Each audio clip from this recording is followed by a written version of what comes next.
पहले कृष्ण जी अपना बड़ा रूप लेते हैं, कृष्ण के रूप में आते हैं, फिर कृष्ण के रूप में आके फिर वो ब्रह्मा जी के रूप में आते हैं, फिर ब्रह्मा जी के रूप में आके करीटिनम गदिनम चक्रिणम च, फिर वो विष्णु के रूप में आते हैं, विष्णु के रूप के बाद फिर महाकाल के रूप में आते हैं। हाइड्रोजन वो गैस है जो आग लगाती है, ऑक्सीजन वो गैस है जो आग लगाने में सहायता करती है, दोनों मिलती है तो बनाते पानी, विच एक्सटिंग्विशेस द कंबशन, जो आग को बुझाता है नहीं चमत्कार?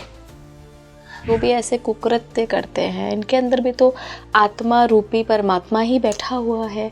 फिर ये लोग ऐसा क्यों करते हैं? क्या वो सोया रहता है परमात्मा, या ये सुला के रखते हैं, क्या होता है? प्रभु ना दंड देता है, प्रभु ना माफ करता है, वो कर्म फल का वो तराजू है जो बस इंसाफ करता है। तेरे सुख दुख का बटन तेरे हाथ है बंदे, तेरे सुख दुख का बटन तेरे हाथ है बंदे, तो खुद ही ऑन करता है तो खुद ही ऑफ करता है।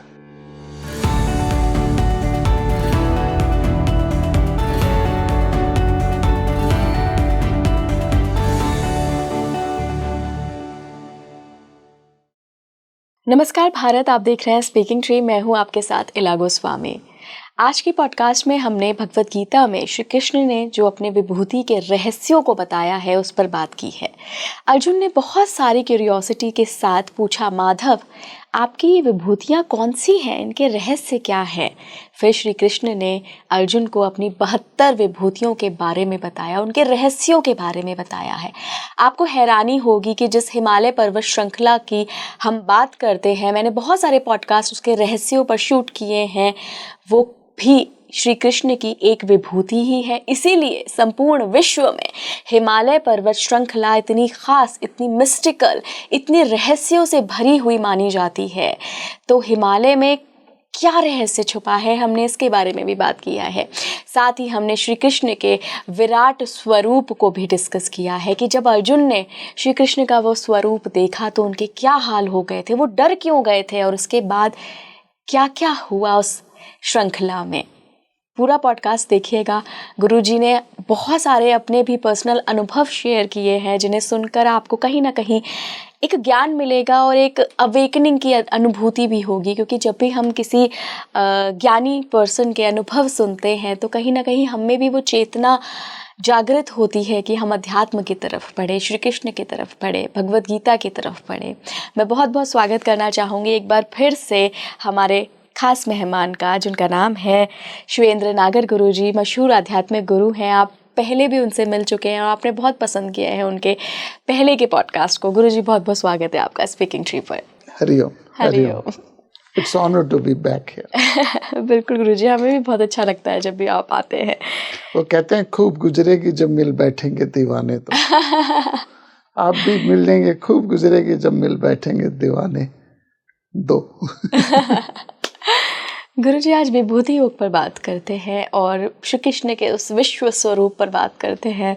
मैं जब भी ऐसे वो विश्व स्वरूप की कल्पना भी करती हूँ ना गुरुजी, तो ऐसे मन में कुछ कुछ ना हो जाता है कि अर्जुन कितने भाग्यशाली थे कि उनको श्री कृष्ण ने अपना विश्व स्वरूप दिखाया।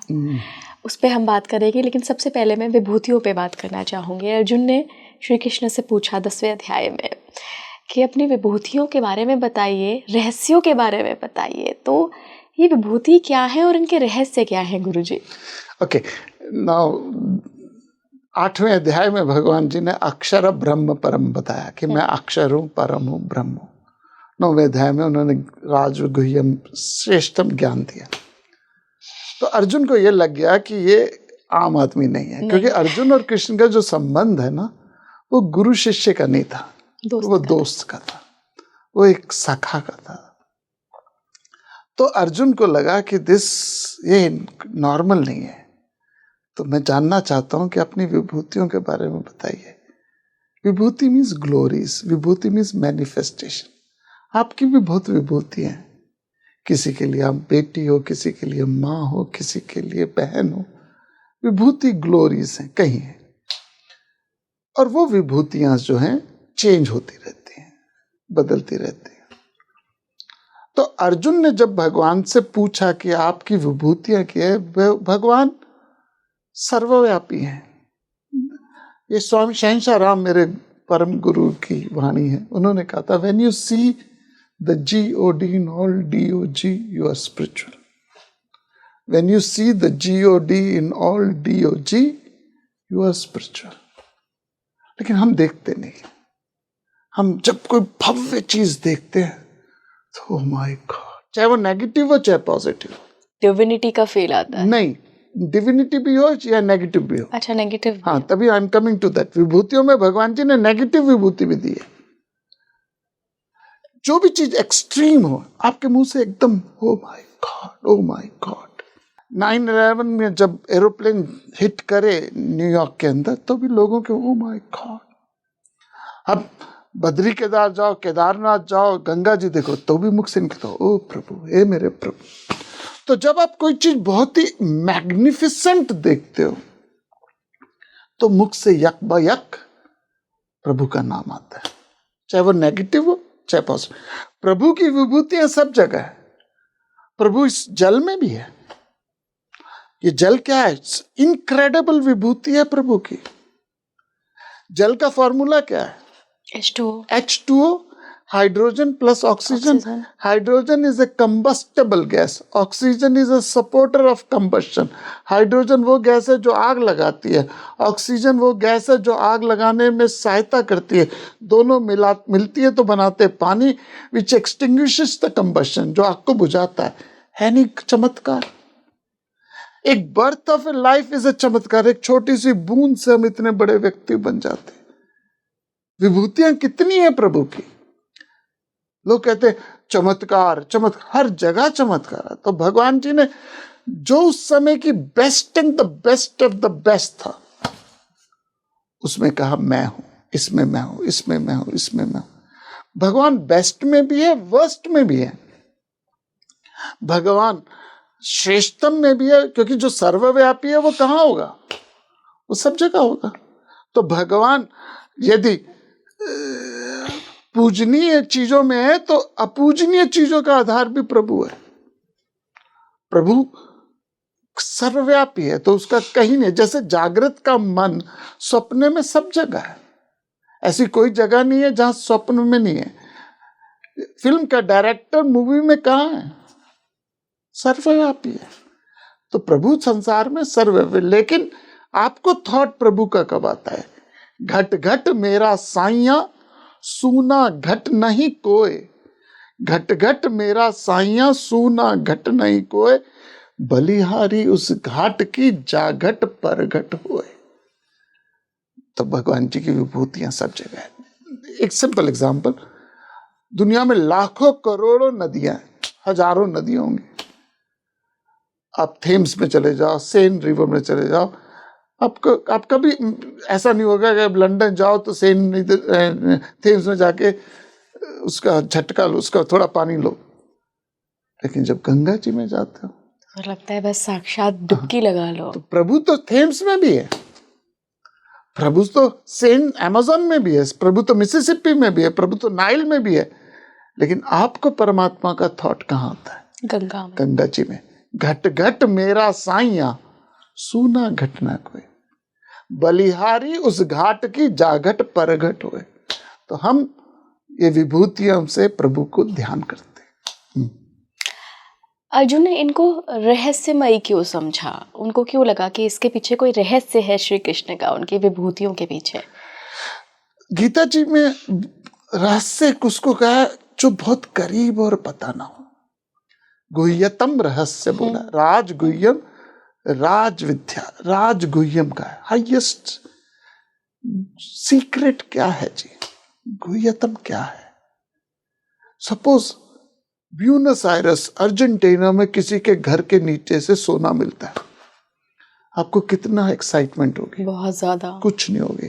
ब्यूनस आयरस अर्जेंटीना में, अच्छा किसी के घर के नीचे सोना मिला, अच्छा वहां कॉमन है ये। नहीं, आपको दिल्ली में बैठे कितनी एक्साइटमेंट होगी इस न्यूज से? कुछ नहीं होगी। किसी के घर से सोना मिला। सपोज आप दिल्ली में रहते हो, मद्रास में किसी के घर के नीचे से सोना मिला, तो तो भी ज्यादा नहीं होगी। तो आप दिल्ली में रहते हो मेरे और घर के पड़ोस आपके पड़ोस के नीचे से निकला तो क्या होगा? बहुत ज्यादा होगी। आप अपना घर तोड़ दोगे। शायद मेरे घर से भी निकल जाए। जो चीज बहुत करीब हो और हम उसे नहीं जानते वो रहस्य ज्यादा है। हम स्वयं प्रभु स्वरूप हैं, ये रहस्य और हम नहीं जानते। उस रहस्य को उजागर किया भगवान जी ने। राजगुह्यम हाईएस्ट सीक्रेट है। ये सीक्रेट क्या है? इतने करीब है लेकिन दिखता नहीं। ये आंख के सबसे पास है, ये आंख की भवें दिखती नहीं। प्रभु तो इसके भी गहराई के अंदर है। सो उसको याद दिलाने के, प्रभु की याद करने के लिए विभूतियां बनाई। हिमालय से गंगा जी हैं, शस्त्रधारियों में मैं राम हूं, पांडवों में मैं अर्जुन हूं, यादवों में मैं कृष्ण हूं, नदियों में गंगा हूं, और मैं हिमालय हूं, पर्वतों में मैं हिमालय हूं। एक ह्यूज स्पेक्ट्रम दिया। ज्यादातर पॉजिटिव है, एक नेगेटिव है। क्या? धोखा देने वालों में मैं जुआरी हूं। धोखा देने वालों में मैं जुआ हूं। और ये ताना मारा अर्जुन को, युधिष्ठिर को, क्योंकि सारे पंगे की शुरुआत क्या है? कोई और आपकी जेब काटे तो आपको दुख लगेगा, कोई और आपकी चोरी करे तो दुख लगेगा। जुआ क्या है? आपने खुद ही अपनी जेब कटवा ली। खुद जेब कटवा रहे हो। तो धोखा देने वालों में मैं जुआ हूं, एक नेगेटिव है। सो ऐसे को उस समय की जो बेस्ट ऑफ द बेस्ट है। शस्त्रधारियों में मैं राम हूं, जैसे मैंने बताया, जैसे मैं गंगा जियों में नदी हूं, पर्वतों में मैं हिमालय हूं। शिव का भी जिक्र किया है। हाँ जी, शिव हूं, रुद्र हूं, मैं रुद्र हूं, मैं राम हूं, मैं कृष्ण हूं, मैं वेद व्यास हूं, कवियों में, ऋषियों में वेद व्यास हूं। मैं थोड़ा सा उसको मॉडर्न वर्जन दे देता हूं आपको। पुराने जमाने में विविध भारती में लोग रेडियो सुनते थे, उसमें वो आती थी फरमाइशी प्रोग्राम। सबसे ज्यादा फरमाइशें कहाँ से आती थी? एक जगह झुमरी तलैया। झुमरी तलैया, हाँ। झुमरी तलैया से विज्ञापन आते थे। झुमरी तलैया से ये फरमाइश है। अब है राज कपूर, शैलेंद्र, शंकर जयकिशन और मुकेश। जब ये चारों मिले, शंकर जयकिशन का म्यूजिक, शैलेंद्र का गाना, मुकेश की आवाज, राज कपूर ने फिल्माया गया, जब ये बेस्ट ऑफ द बेस्ट मिले, they created the best music for Hindi film industry. क्योंकि सारे अपनी फील्ड में क्या थे? बेस्ट थे। गीता जी में भगवान जी कहते हैं, मैं ऋषियों में वेद व्यास हूं, यादवों में कृष्ण हूं, पांडवों में अर्जुन हूं। इसका मतलब ये जो चार इंडिविजुअल गीता में मिले, वेद व्यास जी, कृष्ण जी, अर्जुन जी, ये तीन जने जो मिले, ये अपनी फील्ड के बेस्ट थे। और जब ये तीन, इनकी विभूतियां, जब बेस्ट विभूतियां मिली, शंकर जयकिशन, मुकेश और शैलेंद्र, राज कपूर, जब बेस्ट मिले तो क्रिएशन ग्रेट हुई। तो बेस्ट ऑफ द माइंड मिले, वेद व्यास जी, अर्जुन और कृष्ण। तो विभूतियों में ग्लोरी बहुत है, बहुत ग्लोरी है। गुरुजी, क्या यही कारण है कि हिमालय को इतना अद्भुत एक पर्वत श्रृंखला माना जाता है, इतना मिस्टिसिज्म से जोड़ा जाता है, रहस्यों से, और ख़ास करके जो हम अध्यात्म की एक चरम एनर्जी वहाँ पे पाते हैं? कि यही कारण है क्योंकि वो श्री कृष्ण की एक विभूति में से एक है? बिल्कुल बिल्कुल। दुनिया में बहुत पर्वत श्रृंखला है। एल्प्स हैं, यूरोप में एल्प्स हैं, अमेरिका में रॉकी माउंटेन्स हैं, एंडीज हैं साउथ अमेरिका में, इंडिया में हिमालयास है। मुझे प्रारब्ध में यहाँ प्रभु की बड़ी कृपा हुई कि मैं बहुत घूमा, एल्प्स में भी, एंडीज में भी, और रॉकी माउंटेन्स में भी, Banff, Edmonton, Canada, you name it. लेकिन मैं रहता हिमालयस में हूँ। मेरा जो आश्रम है हिमालय में, और हिमालय की एक और ऊर्जा है। It's very spiritual place. और इसलिए स्पिरिचुअल है क्योंकि वहीं से सबसे श्रेष्ठ ज्ञान आया। वो लैब है स्पिरिचुअलिटी की, उस स्पिरिचुअलिटी की लैब है। वहीं से ज्ञान आया जो जनमानस तक पहुंचा है। वो जो ज्ञान है हिमालय के लिए नहीं है। हिमालय के लिए नदी जो है वो आती कहाँ है? नीचे नीचे घाटों आती है, मैदानी इलाकों में। आम आदमी के लिए। तो ये जो हिमालयज हैं वो लैब्स हैं स्पिरिचुअलिटी के। जैसे ये कैमरा है, ये लैब में बना है, ये चश्मा है लैब में बना है, ये जो लाइट्स है वो लैब में, फाउंटेन पेन लैब में बना है, लेकिन वो लैब के लिए नहीं है। वो किसके लिए? हर जनमानस के लिए। बिल्कुल। सिमिलरली ये जो ज्ञान है ये हिमालय से लैब के रूप में वहां पे प्रिजर्व हुआ और वहां से ट्रिकल होके अभी आ रहा है। यही भगवान शिव जी के सर से गंगा जो बह रही है वो ट्रिकल टकल होके बह रही है। गंगा की अपनी एक कहानी है।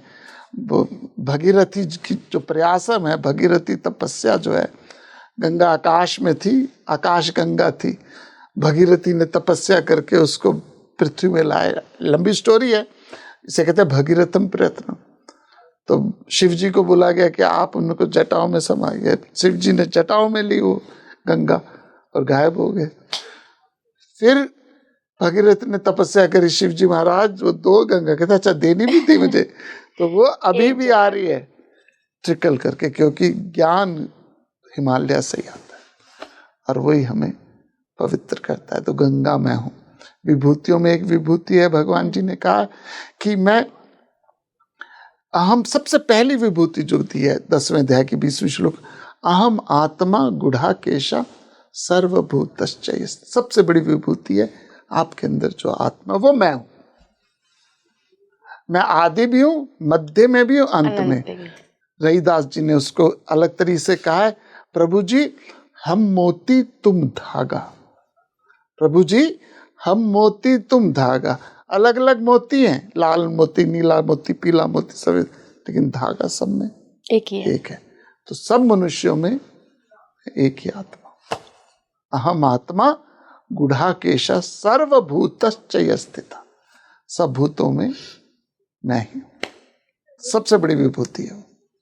गुरुजी, अगर किसी को श्री कृष्ण को महसूस करना हो, उनसे जुड़ना हो, उनको आलिंगन करना हो, तो कि हिमालय क्षेत्र, चूँकि आप भी वहीं रहते हैं, तो आपने कभी कुछ अलग पाया? आप तो पूरी दुनिया घूमे ही हैं। हिमालय जो कि श्री कृष्ण की विभूतियों में से एक है, वहाँ कुछ आपने अलग सा पाया? नहीं, आई वोंट एग्जैजरेट कि नहीं जी वहाँ गए तो मेरे अनुभव हो गए। मुझे तो दुनिया की सबसे बड़ी विभूतियां जो मिली है ना, वो शहरों में मिली है। शहरों में मिली है मुझे।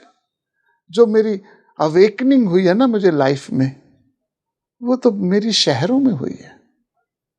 मैं बताता हूं आपको 2 अवेकनिंग, मतलब कि जिसे कहते हैं ज्ञान मिलना, टिपिंग पॉइंट। टिपिंग पॉइंट होता है। आप पत्थर पे प्रहार करते जाओ करते जाओ करते जाओ, पत्थर नहीं टूटता, लेकिन अंदर से क्रैक हो रहा। वो सडनली एक छोटा सा बच्चा उस पर हथौड़ी मारते सारा टूट जाता, एकदम हो गया, सहसा हो गया। देयर इज नो सहसा, कुछ नहीं होता जी। सडनली दूध उबल गया, नहीं हो सकता। वो क्या हो रहा था, अंदर ही अंदर बॉयल हो रहा था। तो मेरी लाइफ के 2 स्पिरिचुअल एक्सपीरियंसेस हैं जो मुझे, जिससे मैं बहुत हिल गया in the sense of positively हिल गया। वो पत्थर टूट गया। वो पत्थर टूटा मुझसे। एक घटना घटी जब मैं, जैसे मैं आपको पता, मैं ट्रैवल बहुत करता हूँ। Travel, I love travelling. Covid के बाद कम हो गया, एंड क्योंकि अब सोशल मीडिया में आ गए तो people are more in Zoom में कर लिया, यूट्यूब में कर लिया। यूट्यूब में मेरा रोज 7 से 7:30 बजे क्लास होती है, रोज होती है मेरी यूट्यूब में। तो न्यूयॉर्क में एक स्टोर है, टॉयज आर अस, बहुत फेमस स्टोर है। अब तो तोड़ दिया उन्होंने। यदि आपने पुरानी पिक्चर होम अलोन 2 देखी हो तो उसमें वो बच्चा जो है पूरी टॉयज आर अस में घूमता रहता है। तो मैं क्या करता था, कॉफी ली, चाय ली, उसके गेट के बाहर खड़ा हो जाता, जस्ट वॉच। बहुत बड़ा स्टोर है, 5 मंजिल का, खिलौने की दुकान है, खिलौने खिलौने खिलौने खिलौने। और I just watch people from outside. 10 में से 5 बच्चे जो निकल रहे होते थे ना, रोते हुए निकलते हैं। हाथ में 4-4 बैग्स हैं, 4-4 बैग्स हैं, रोते हुए निकल रहे हैं। सबसे पहले मैंने नोटिस किया, फर्स्ट टाइम मैंने saw, I said this is spirituality. सरदार जी थे, उनके 2 बच्चे अच्छे रुष्ट पुष्ट बच्चे गोलू से, वो हाथ में 4-4 बैग लेके जा रहे हैं, रो रहे हैं। सरदार जी ने उनको पंजाबी में बोला, ਤੁਹਾਨੂੰ ਇੰਨਾ ਕੁਝ ਦਿਲਾ ਦਿੱਤਾ, ਤੁਸੀਂ कदे खुश रहंदे ही नहीं। मैंने कहा हमारे प्रभु ने हमें इतना कुछ दिया हुआ है, हम खुश नहीं रहते, रोते रहते, हाथ भरे हुए खिलौनों से। तो अवेकनिंग जो कहते हैं ना, टिपिंग पॉइंट, ये मुझे लाइफ का एक याद है। दूसरा जो मुझे याद है, मुझे एक्सपीरियंस होता है, मैं अपने गुरुजी के साथ, मेरे गुरुजी ए पास्ता सारथी, उनके साथ मैं एक वेदांता एकेडमी में 4 साल, I was the first student to join Vedanta academy. तो वहाँ पे बारिश बहुत होती है, और बारिश होती है, साथ में क्या होता है, आदिवासी रहते हैं उधर, कहीं ट्राइबल रहते हैं। तो स्टेशन है मलावली स्टेशन, मलावली से हम एकेडमी 500 मीटर का रास्ता होगा। तो वी वर वॉकिंग, तो मैं अपने गुरुजी के साथ उनके पीछे पीछे छाता लेके चल रहा था, और बारिश हो रही थी। तो मैं लेके चल रहा था, तो एक ट्राइबल आदिवासी, शराब ताड़ी मिलती है वहाँ पे, शराब जो थी लोकल ताड़ी मिलती, तो वो ताड़ी पी के कीचड़ में औंधे मुंह गिरा हुआ, वाह वाह वाह करा सारा। मेरे मुख से यक निकला, what A state, what A state, what A state, क्या स्टेट है इसके। मेरे गुरुजी ने एक छोटी बहुत बात बोली, और उसमें साथ चल पड़े।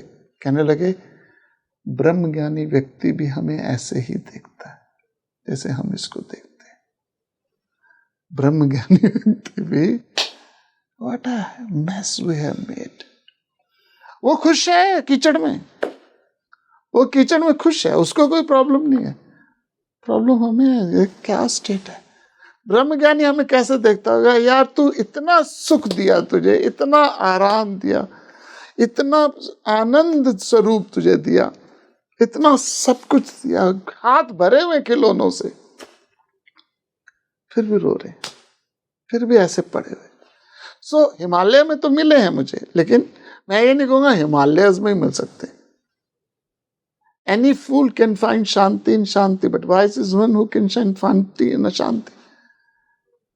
विलियम शेक्सपियर ने कहा, when you see the books in the brooks, when you see the sermon in the stones, when you see the winds whisper in the winds, William Shakespeare की, that is spirituality. बहुत सुंदर, बहुत सुंदर। गुरुजी, अभी तक की बात से मुझे एक चीज़ समझ में आई कि कृष्ण तो हर जगह है, इस पानी में भी कृष्ण है, प्रकृति में भी कृष्ण है, बाकी जो उनकी विभूतियाँ हैं, जो मैनिफेस्टेशंस हैं, जो बहुत बेस्ट हैं, वो उन्होंने 72 बताई हैं। सारी नहीं बताई, उन्होंने कहा मेरी बहुत विभूति हैं, ये तो मैं सिर्फ थोड़ी सी बता रहा हूँ। तो गुरुजी, हिटलर या निर्भया के रेपिस्ट या जो भी ऐसे कुकृत्य करते हैं, इनके अंदर भी तो आत्मा रूपी परमात्मा ही बैठा हुआ है। फिर ये लोग ऐसा क्यों करते हैं? क्या वो सोया रहता है परमात्मा, या ये सुला के रखते हैं, क्या होता है? भगवान निर्लेप है, वो इलेक्ट्रिसिटी की तरह है, वो पेट्रोल की तरह है। बिना पेट्रोल के कोई कार नहीं चलती, लेकिन पेट्रोल से आप बैंक रॉबरी करो कार में, या एम्बुलेंस बनाओ, ये चॉइस है। तो जो निर्भया के दोषी हैं, उनके अंदर भी वही आत्मा विराजमान है जो किसी संत में है, लेकिन वो आत्मज्ञान उनमें छुपा हुआ है। जैसे मैंने लास्ट टाइम में एग्जांपल दिया था, आत्मा एक लाइट है जिसके ऊपर 3 ब्लैंकेट छुपे हुए हैं, 3 कंबल है। तो उनके अंदर तमस बहुत ज्यादा, इसके कारण से वो उनके अंदर नेगेटिव थॉट्स आ गए हैं। प्रभु, एक आदमी किसी के सीने में खंजर भोंक रहा है, उसके अंदर शक्ति स्रोत कौन है जिसने उसके सीने में खंजर डाला? वो भी प्रभु है। जो ऑपरेशन कर रहा है उस खंजर का, उसके अंदर भी शक्ति स्रोत कौन है? प्रभु है। तो प्रभु निर्लेप है, प्रभु के बिना पत्ता भी नहीं हिल सकता। लेकिन जो हम कर्म करते हैं वो हमारे अपने विवेक, अपने अनुसार करते हैं। मैं ऐसे एग्जांपल देता हूँ, जैसे एक कार है, अलग अलग कार है, मारुति 800 है, मर्सिडीज बेंज है, लूना है, मोपेड है, सब में पेट्रोल क्या है? एक है। लेकिन सबकी लाइफ का एक्सप्रेशन कैसा है? कैपेसिटी अलग है, अलग इंजन अलग है। सो आपका जो कर्म करा रहा है वो आत्मा नहीं करा रहा, वो करा रहा है आपके अंदर की मन बुद्धि। गीता जी के 5वें अध्याय के श्लोक नंबर 14 है, पढ़िएगा जरा। कर्तृत्व न कर्माणि लोकस्य सृजति प्रभुः सृजति प्रभु न कर्म फल संयोगम स्वभावस्तु प्रवर्तते। भगवान कहते हैं जो प्रभु है ना तो आपके कर्तव्यों को रचता है, ना कर्मों को रचता है, ना कर्म फल के संयोग को रचता है। जो कुछ आपको मिलता है वो आपके स्वभाव के अनुसार मिलता है। नेक्स्ट श्लोक में आइए, इससे नेक्स्ट श्लोक में 5वें अध्याय का कौन सा श्लोक? 15वां श्लोक क्या कहते हैं? ना दत्ते कस्य, नहीं हिंदी अनुवाद पढ़ लीजिए। विभु न किसी के पाप को लेता है न किसी के पुण्य को, अज्ञान द्वारा हमारा ज्ञान ढका हुआ है, इससे सब लोग धोखा खा रहे हैं। धोखा खा रहे। ओ विभु, पिछले श्लोक में प्रभु शब्द यूज किया, यहाँ पे विभु। विभु ना तो किसी के कर्मों को, न पाप को, न पुण्य को लेता है। लोग धोखा पे कि भगवान ये करवा रहा है, भगवान ये कर रहा है, भगवान के बिना पत्ता भी नहीं हिल सकता, बिना पेट्रोल के कोई कार नहीं चल सकती, बिना इलेक्ट्रिसिटी के। ये मल्टीप्लग स्विच है यहाँ पे, इस मल्टीप्लग स्विच से आप हीटर चलाओ, ये मल्टीप्लग स्विच है, इसमें आप हीटर चलाओ, गीजर चलाओ, एसी चलाओ, कूलर चलाओ, प्रेस चलाओ, कुछ भी चलाओ। हर की प्रवृत्ति कैसी है? अलग अलग है। हीटर गर्मी देगा, कूलर ठंड देगा, लेकिन बिजली सब में क्या एक है। तो वो जो निठारी के लोग हैं या निर्भया वाले लोग हैं, परमात्मा उनमें भी वही है जिन्होंने उनको पकड़ के फांसी दी, जिन्होंने फांसी दी उसके अंदर भी प्रभु शुद्ध है। प्रभु न दंड देता है, प्रभु न माफ करता है। ये लास्ट टाइम हमने बताया था। प्रभु न दंड देता है, प्रभु न माफ करता है। वो कर्म फल का वो तराजू है जो बस इंसाफ करता है। तेरे सुख दुख का बटन तेरे हाथ है बंदे, तेरे सुख दुख का बटन तेरे हाथ है बंदे, तो खुद ही ऑन करता है तो खुद ही ऑफ करता है। So please for God sake प्रभु को बदनाम मत कीजिए। पर गुरुजी आपने तो अभी शुरुआत में कहा था कि कोई संत महात्मा कहते हैं कि अगर आप डॉग में गॉड जिस दिन देखने लगे उस दिन आप स्पिरिचुअल हो जाएंगे। हाँ जी। तो ऐसे तो हर किसी के अंदर परमात्मा है, और अगर मैं हर किसी के अंदर परमात्मा ही देखने लग जाऊंगी तो उस व्यक्ति ने जो कृत्य किया है मैं उसका जजमेंट कैसे करूंगी? मैं तो परमात्मा को देख रही हूँ। संभाव हो, समव्यवहार ना हो। संभाव आपके अंदर सबके अंदर वो है, लेकिन व्यवहार आपका उसका कृत्य के अनुसार होता है। आप उसने यदि कृत्य खराब किया तो उसको सजा, यदि आपके पास राइट है, मेरे पास राइट है तो मैं सजा दूं, मेरे पास राइट नहीं है तो मेरे पास सजा देने का भी राइट नहीं है। सजा देने का राइट सिर्फ कोर्ट्स को है। कोई कहे कि आपके परिवार में किसी ने खराब कृत्य किया, आपके साथ कोई गलत चीटिंग करी है, आप जाके उसको मारने आओगे? सजा देने का अधिकार किसके पास है? जुडिशरी के पास। हम नहीं थे। तो मेरे पास किसी को सजा देने का अधिकार नहीं है। मेरे पास सिर्फ ये है कि मैं उससे भाव, उसके प्रति व्यवहार अलग है, तो मेरा व्यवहार उससे बच के रहूं। जिसने गलत कृत्य किया उससे मैं बच के रहूं, लेकिन आई अंडरस्टैंड कि they will function according to their karma, तेरे गुणा से कर्म। थोड़ा सा विश्व स्वरूप 11वें अध्याय पे आते हैं गुरुजी। आप विश्व स्वरूप को कैसे देखते हैं? और मैं पहले अपना बताती हूँ, मेरी जो जितनी बुद्धि है, मैंने जितना समझा, मुझे ऐसा लगता है जो लोग भी ये दावे करते हैं कि कृष्ण परमात्मा नहीं है, उनको विश्व स्वरूप देखना चाहिए। सब कुछ तो कृष्ण ने दिखा दिया। बिल्कुल। 8वें अध्याय में भगवान जी ने अक्षर ब्रह्म की बात करी, फिर राजगुह्यम राज विद्या की बात करी। 10वें में अर्जुन ने कहा मुझे अपने रूप के बारे में बताओ। बताने में भगवान जी ने सारे गुण बताए, इसमें मैं, उसमें मैं, उसमें मोनोटोनसली, इसमें मैं, उसमें मैं, उसमें मैं। सब सुनने के बाद 11वें में कहता प्रभु दिखाओ, दिखाइए। अब दिखाने को कब मानते हो? जब विश्वास ना हो। तो अर्जुन को विश्वास नहीं था इतनी विभूतियां सुनने के बाद भी? मैं बताता हूँ आपको। मैं बोलता मैं यूएसए गया था, जर्मनी गया था, जापान गया था, यूरोप गया था, यहाँ गया था। आप मुझे कहते जरा पासपोर्ट दिखाओ, मतलब क्या हुआ? अविश्वास है। 10वें अध्याय के पूरे सुनने के बाद अर्जुन को ये लगा ये बोल रहे हैं, दिखाओ, यदि आप सोचते हो मैं सक्षम हूं तो दिखाओ। तो भगवान ने दिव्य दृष्टि दी। दिव्य दृष्टि क्यों दी? दिव्य दृष्टि दी क्योंकि ये आम आंखों से देखने वाली चीज नहीं है। दिव्य दृष्टि कई तरह की होती है। ये चश्मा भी क्या है? दिव्य दृष्टि दिव्य ही दृष्टि है। कैमरा भी क्या है? ये दिव्य दृष्टि है। माइक्रोस्कोप भी क्या है? दिव्य दृष्टि है। इट्स सेंस ऑफ हिप्नोटिज्म किया, एक हिप्नोटाइज किया अर्जुन को, क्योंकि और किसी ने नहीं, उनको नहीं देखा। और उसके अंदर जो विश्व रूप देखा, अर्जुन थर थर कांपने लगा। मैं उसकी सीक्वेंस बता देता हूं। तो सबसे पहले कृष्ण जी को कहने लगा, यदि आप सोचते हो मुझे अपने बारे में जो बोला, मैं आपके स्वरूप को देखना चाहता हूं। तो भगवान जी ने कहा तू इसको नॉर्मल आंखों से देख नहीं सकता। और बाय द वे ये संजय ने भी देखा विश्व रूप। हाँ, मैं ये पूछने वाली थी। संजय ने भी देखा, क्योंकि 18वें अध्याय के आखिरी में संजय कहता है मैं कितना भाग्यशाली हूं कि मैंने ये विश्व रूप देखा। बर्बरीक ने भी देखा क्या? वो मुझे उसके बारे में इतना नहीं पता, लेकिन संजय ने देखा। तो अब हुआ क्या जी, सबसे पहले अर्जुन को भगवान जी ने दिव्य दृष्टि दी, ए सेंस ऑफ हिप्नोटिज्म। और आप हिप्नोटाइज उसी को कर सकते जो होना चाहता है, जो नहीं होना चाहता उसको। अर्जुन रेडी था कि मैं देखना चाहता हूँ। तो भगवान ने दिव्य दृष्टि देके पहले कृष्ण जी अपना बड़ा रूप लेते हैं, कृष्ण के रूप में आते हैं, फिर कृष्ण के रूप में आके फिर वो ब्रह्मा जी के रूप में आते हैं, फिर ब्रह्मा जी के रूप में आके करीटिनम गदिनम चक्रिणम च, फिर वो विष्णु के रूप में आते हैं। विष्णु के रूप के बाद फिर महाकाल के रूप में आते हैं।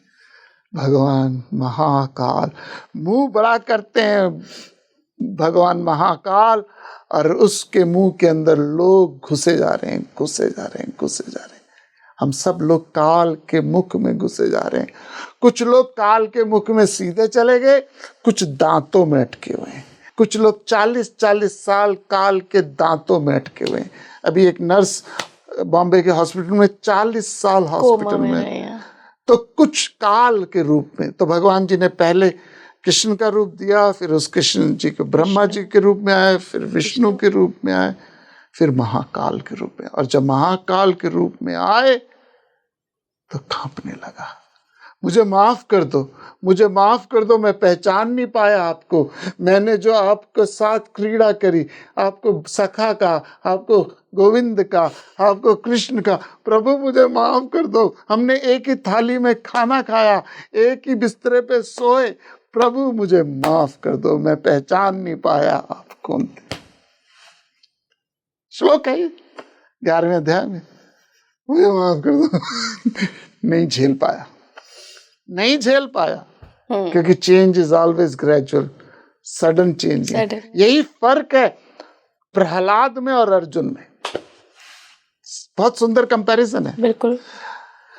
अर्जुन की तो चाहत थी कि प्रभु दर्शन दो, घनश्याम नाथ तुम्हारी अखियां प्यासी रहे। अर्जुन तो कह रहा था मुझे दर्शन दो, और उसने प्लान करके प्रिपेयर होके भगवान जी ने उनको दर्शन दिए। लेकिन प्रहलाद के सामने तो ऐसे ही एकदम आगे थे। और अर्जुन जो क्षत्रिय था, वॉरियर था, जिसके लिए खून खराबा, लड़ाई झगड़ा बस सहज था, वो घबरा गया। लेकिन भक्त प्रहलाद के सामने नरसिम्हा आए। आधा न नर न जानवर, न बाहर न भीतर, न रात को न दिन को, न शस्त्र न अस्त्र, न ऊपर न नीचे। नरसिम्हा ने हिरण्यकश्यप को जंघों के बीच में काट दिया। सारी पार्लियामेंट थर थर थर थर कांपने लगी। But Prahlad stood like a rock. ये है अध्यात्म। यदि आप प्रिपेयर हो तो हर सिचुएशन में शांत रहते हो। तो अर्जुन को जब विश्वरूप देखा तो झेल नहीं पाया। वापिस आ जाओ, वापिस आ जाओ, वापिस आ जाओ। भगवान ने तब कहता, मैं आपको करीटिनम गदिनम चक्रिनम रूप में देखना चाहता हूं, मैं आपको विष्णु रूप में देखना चाहता हूं। भगवान जी विष्णु रूप से सीधा फिर मनुष्य। अर्जुन की शांति मिली। लेकिन 12वें अध्याय की शुरुआत में अर्जुन प्रश्न पूछता है, फिर मैं आपकी कौन सी भक्ति करूं, साकार की करूं, निराकार की करूं। सो ये जो विश्व रूप दर्शन जो हुआ, ये चेंजिंग पॉइंट था गीता जी का। इसके बाद अर्जुन टोटली डिफरेंट इंडिविजुअल हो गया। गुरुजी, अर्जुन ने ये चीज़ कैसे डाइजेस्ट करी जब विश्व स्वरूप में उन्होंने, जब महाकाल वो मुंह में देख रहे हैं कि सारी सेना भी समाहित हो रही है, सारे कौरव समाहित हो रहे हैं, फिर अर्जुन के दिमाग में डाउट आया कि अरे ये तो ऑलरेडी जा चुके हैं, मारे जा चुके हैं, मैं फिर क्या कर रहा हूँ। तो तीन बहुत सटल टॉपिक है, इस पे थोड़ा सा मैं गहराई से चर्चा करूंगा, क्योंकि हम कैजुअल डिस्कस करना गीता जी की सहजता से, क्योंकि ये बहुत गहरा ग्रंथ है। इसके अंदर आप नोटिस करेंगे दो चीजें। कृष्ण जी जब बोलते हैं कि तू देख मेरे मुख के अंदर सारे योद्धा जा रहे हैं, द्रोणाचार्य जा रहे हैं, भीष्म पितामह जा रहे हैं, कर्ण जा रहे हैं, अर्जुन को कहते हैं भगवान जी। लेकिन जब अर्जुन बोलता है तो कहता है मैं देख रहा हूं आपके मुख में भीष्म पितामह को जाते हुए, द्रोणाचार्य को जाते हुए और सूत पुत्र को जाते हुए। मतलब समझे, इतना देखने के बाद भी अर्जुन की खुंदक कम नहीं हुई। अर्जुन की खुंदक कम नहीं। वो अभी भी क्या देख रहा है? सूत पुत्र को जाते हुए देखता हूं। सो बिना ज्ञान के नहीं चेंज होगा। आपके सामने विश्वरूप दर्शन हो जाए फिर भी आप बदलोगे नहीं, यदि ज्ञान नहीं हो। फॉर एग्जाम्पल, बहुत सिली एग्जाम्पल है but drives on the point. आपने गंदा खाना खाया, गंदे नाले के गोलगप्पे खा लिए, पेट दर्द हो गया, हॉस्पिटलाइज्ड हो गया, दर्द हुआ, विश्वरूप दर्शन देखा आपने हॉस्पिटल में, डॉक्टर्स का, दर्द का, आपने संकल्प लिया मेरी तौबा, मेरी माँ की तौबा, मेरे प्यो की तौबा, अब से मैं गोलगप्पे नहीं खाऊंगा। लेकिन 2 महीने बाद फिर क्या कर गए? खा रहे हैं, फिर खड़े हो गए। सो अर्जुन का जो चेंज है वो रियल थे, नहीं था, थोड़ा देर था। जब युद्ध खत्म हो गया,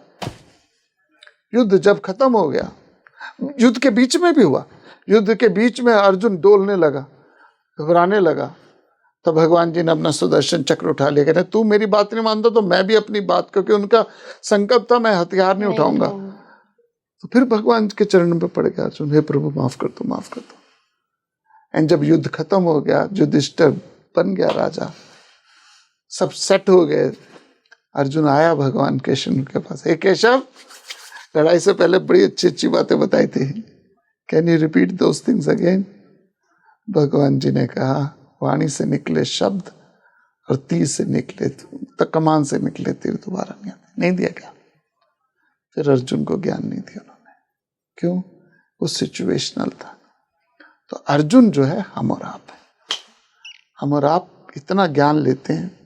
आजकल तो व्हाट्सएप में रोज सुबह ज्ञान आता है आपके पास व्हाट्सएप के अंदर तो जितना ज्ञान आता है शायद उतना कहीं ना आता हो रोज, व्हाट्सएप यूनिवर्सिटी चल रही है। लेकिन जब तक अंदर टिके ना, जब तक अनुभव ना हो, जब तक सेटल ना हो, तू कहता कागज की लेखी, मैं कहता निज नयनन देखी। तो वो जो अनुभव है ना, वो हमारी लाइफ में, तो विश्वरूप दर्शन जो आया भगवान जी का, वो एक शॉकर था अर्जुन के लिए।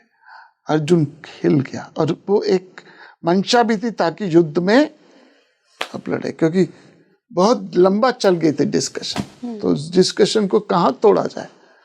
तो मैंने हमेशा, जैसे पिछले लेक्चर में बताया था, बताया जाता है, समझाया जाता है, बहलाया जाता है, एंड फाइनली डराया जाता है। गीता में बताया भी है, समझाया भी है, बहलाया भी, और आखिरी में डराया भी। गुरुजी, एक बहुत महत्वपूर्ण सवाल कि गीता के ज्ञान के लिए अर्जुन को ही क्यों चुना? उनको पूरे विश्व को ज्ञान देना था, सारे ब्रह्मांडों को ज्ञान देना था, सबके लिए है ये ज्ञान गीता जी का, लेकिन अर्जुन को ही क्यों पात्र चुना? कई लोग कहते हैं धनुर्धारी अर्जुन थे, कई लोग कहते हैं कि अरे द्वितीय अध्याय में उन्होंने सरेंडर कर दिया, शरणागति हो गई, तब श्री कृष्ण ने ज्ञान दिया। लेकिन मेरे मन में एक प्रश्न आता है जो बहुत लॉजिकल प्रश्न है। मैं यहाँ अर्जुन की या पांडवों की किसी के खिलाफ नहीं बोल रही हूँ, आपकी भावनाएं आहत ना हो, लेकिन फिर भी मैं प्रश्न पूछूंगी।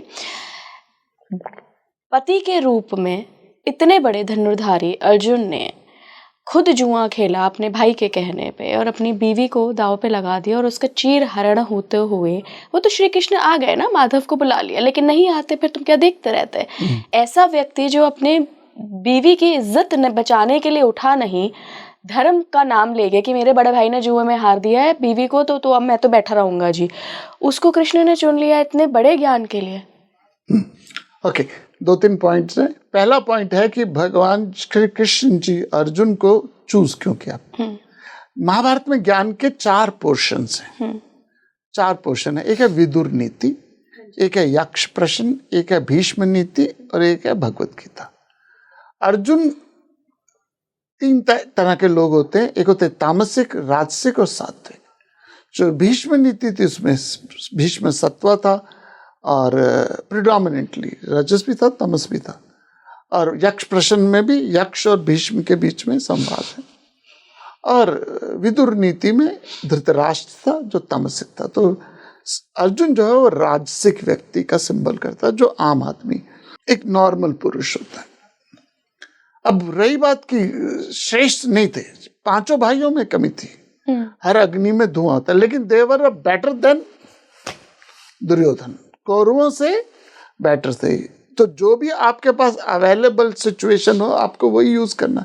आपके पास 4 एम्प्लॉय हैं, जो बेटर एम्प्लॉय है उसी को यूज करेगा। वो परफेक्ट तो है नहीं, वो परफेक्ट नहीं है, लेकिन आपके पास ऑप्शन क्या है, आपको वही यूज करना पड़ेगा जो आपके पास अवेलेबल है ना। कमिंग बैक टू द जो समाज है, जो हमारा समाज है, वो हम आज के संदर्भ से नहीं देख सकते आज से 5000 साल पुराने समाज को।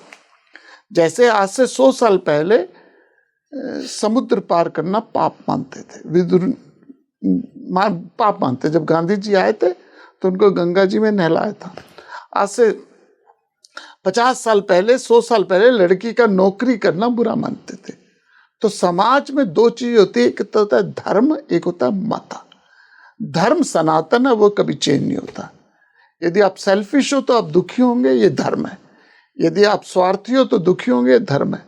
मता सोशल होते हैं, मत सोशल होते हैं, टाइम टाइम पे चेंज होते हैं। राइट एंड रॉन्ग मैं नहीं कहता। साहिर लुधियानवी की बड़ी अच्छी एक कवि गाना है, फिल्म चित्रलेखा का गाना है, संसार से भागे फिरते हो भगवान को तुम क्या पाओगे, इस लोक को जो ना पा सके उस लोक को कैसे पाओगे। उसमें एक लाइन है, ये पाप है क्या, ये पुण्य है क्या, रीतों पर धर्म की मोहरें हैं, हर वक्त बदलते धर्मों को कैसे अपनाओगे। So I am not justifying Arjun और Yudhishthir because they have negative karma, और उसकी सफरिंग उनको हुई है, उनको उससे बचे नहीं है, वो कर्मों की फल उनको मिला है। लेकिन मैं थोड़ा सा और बैक में जाता हूँ। लोग ये भी कहते भीष्म पितामह क्यों चुप रहे, द्रोणाचार्य क्यों चुप रहे। इसकी कई व्याख्या दी जा सकती है, कई ज्ञान दिया जा सकता है। प्रॉब्लम क्या हुई थी कि जब आप पहली बार हार गए थे, वो यदि आप युद्ध की पूरी जुए की देखो, पहले जुए में वो हार गए थे। फिर द्रोणाचार्य भीष्म पितामह ने वीटो लगाया कि ना ये नहीं चलेगा, फिर भ्रष्ट हो गए। फिर दोबारा उस पर ताना मारा तो फिर बैठ के युधिष्ठिर। सो यदि आप दिल से चलते हैं ना, मैं थोड़ा सा बात करता हूँ, जो इमोशनल लोग होते हैं ना, उस पर बुद्धि वाले हमेशा भारी पड़ जाते हैं। शकुनी और दुर्योधन एग्रेसिव बैड थे, बुद्धि का गलत इस्तेमाल करते थे, उनको उन्होंने पकड़ लिया। तो ये मैं जस्टिफिकेशन नहीं दे रहा कि अर्जुन बहुत श्रेष्ठ व्यक्ति था, बट जो अवेलेबल लॉट था उसमें से ठीक था। उसके बाद क्या हुआ, यदि भगवान जी अर्जुन का साथ नहीं देते और दुर्योधन को ही बना देते, भगवान जी ने तो कहा हमें 5 गांव दे दो, नहीं मानते, दुर्योधन राजा बन जाता।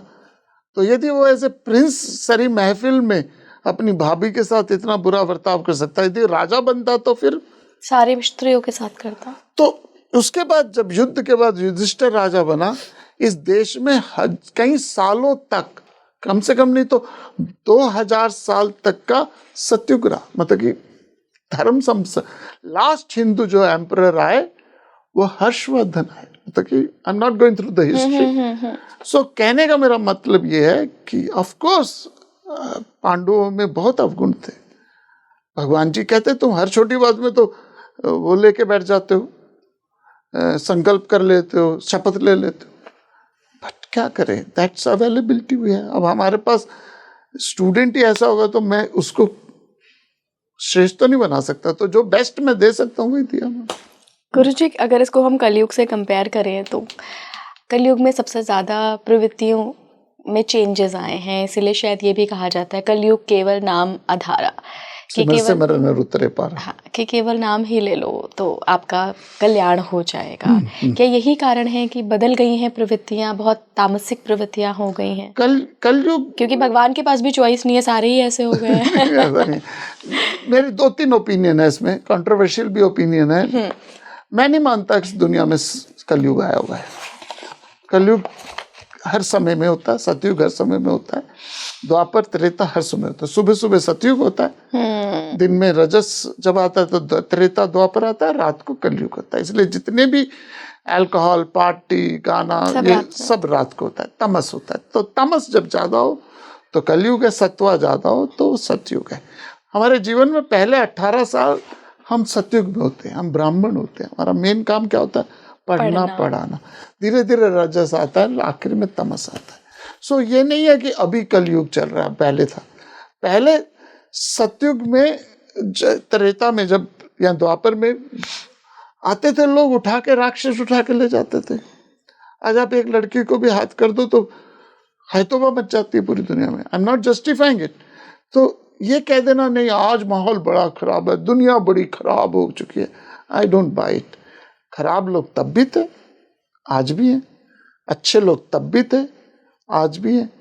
ऐसा कभी नहीं हुआ कि सब लोग अच्छे हो जाएं, ऐसा कभी नहीं हुआ सब लोग खराब हो जाएं। मेरा आपसे सिर्फ एक रिक्वेस्ट है, वो यही है, जाकी रही भावना जैसी हरि मूरत तिन देखी। मैं आपको पूरी मेरी जिंदगी के, जैसे मैंने बोला, बहुत अनुभव है, बहुत एक्सपीरियंसेस हैं।